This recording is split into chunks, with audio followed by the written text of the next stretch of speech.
Yeah. So, I think that really kind of, you could toss that idea, like if you want to conceptualize that into the bucket of not being intentional with your money, like just thinking that things are going to work out. And it's funny because if you talk to my sister, Kristen, she will tell you that she remembers when I went to medical school and I got in and back, and I shared this story a little bit on the last episode, but or a couple weeks ago. So I got in and I was expecting to take $300,000 student loans out. And my sister, who was much more financially literate at the time, was like, "Hey, so how are you going to pay for all of that?" And the response that I gave her was just like, "I'm not sure, but it'll work out. It'll just work out." And she's like, just remembers this like blind faith that I had that things would work out. And fortunately, I ended up being right. That said, it was kind of by happenstance and like running into, certain books and podcasts later on in my life that helped that happen. But at the same time, like it's a really common mistake that I see when people aren't intentional with their money. Like, if you had to put a category on it, it's super common.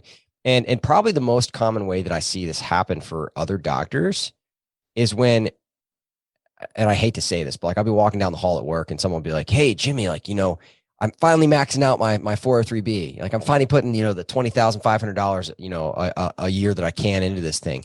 And I'm like doing the mental math on like how long it is since they've graduated residency. And it's been like 5 or 7 or 8 years. And I'm like, my first response is to give them a high five because I don't want to be a jerk. But the second response is like, you didn't fill up your 403b making $300,000 a year for 5 years or whatever it was.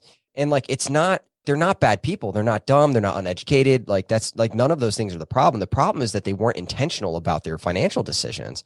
And so like, you going to DC and not looking into like the actual cost of rent and what you'd actually be paid and then being intentional about whether that could work or not.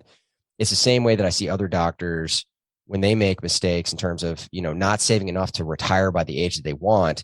And then they start saving really, really late, start saving 10, 15, 20 years into their career. And they're like, the math doesn't work. Nobody gets a pass on math. Like you don't just get to wake up when you're 45 or 50 and say, "I want to retire when I'm 55 and then just start saving money." Like it doesn't work like that.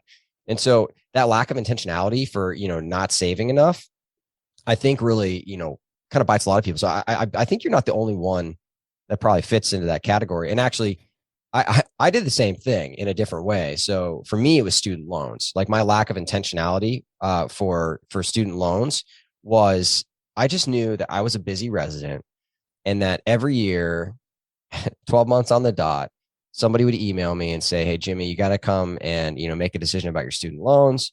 And I just knew that if I signed the forbearance form, that it would go away for a year. Now, I didn't think about the fact that my interest was capitalizing at 7% because I didn't honestly even know what capitalization was back then, or, just my interest growing, compounding, I should say, although it did capitalize too every time you forbear. So I basically just signed this form. And for me, again, not being a detail oriented person, I was like, great, this one detail is dealt with for a year.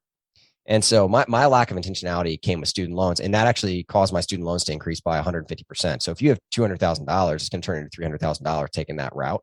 I don't recommend that for you. But like that was one of the things that I learned was that I wasn't intentional about my student loans. And that caught me too. So, a lack of intentionality when it comes to money is definitely a big, big problem that a lot of doctors face. Start before you're ready. Start by starting. Start now.